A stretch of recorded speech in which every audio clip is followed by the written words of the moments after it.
Tonight with Peter Jennings. Sitting in tonight, Sam Donaldson. Good evening. There was another hopeful sign from the Middle East today concerning American hostages in Lebanon.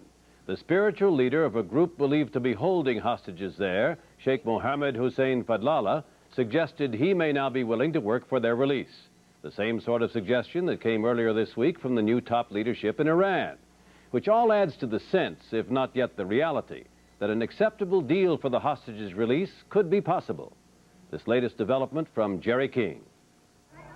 It was pure symbolism. Lebanon's pro-Iranian fundamentalists like the image of walking all over the United States and Israel.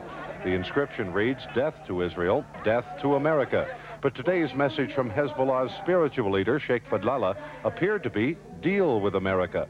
At Friday prayers in Beirut, Fadlallah seemed to speak to the White House. Let's agree and seek together, each by his own means and influence, to end the crisis of the hostages, all hostages. By that, apparently, he meant the Western hostages and Sheikh Obaid, the cleric kidnapped by Israel, and the hundreds of Arabs held in Israeli jails, perhaps even the 3 Israeli prisoners of war held in Lebanon. Fadlallah criticized the United States for not condemning Obaid's kidnapping. We have to look at the problem with 2 eyes, he said, not with 1 eye. Beirut brimmed over with religious fervor today, one of the holiest in the Shiite calendar. Ironically, this march, demanding freedom for Sheikh Obaid, wound through the streets of southern Beirut, an area where it's believed some of the Western hostages were held and perhaps still are. Throughout much of Beirut today, some of the most horrific fighting in the 14-year-old civil war.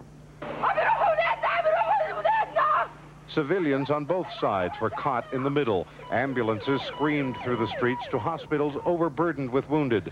At least 35 people died in the past 24 hours. The toll of injured, well over 150.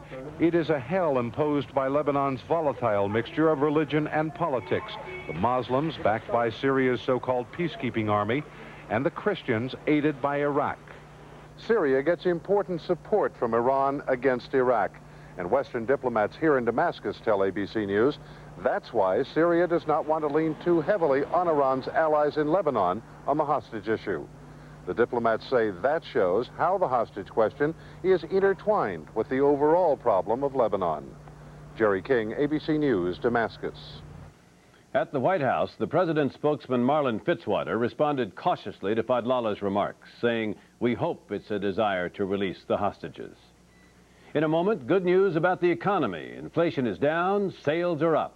And later in the broadcast, Felix Bloch admits he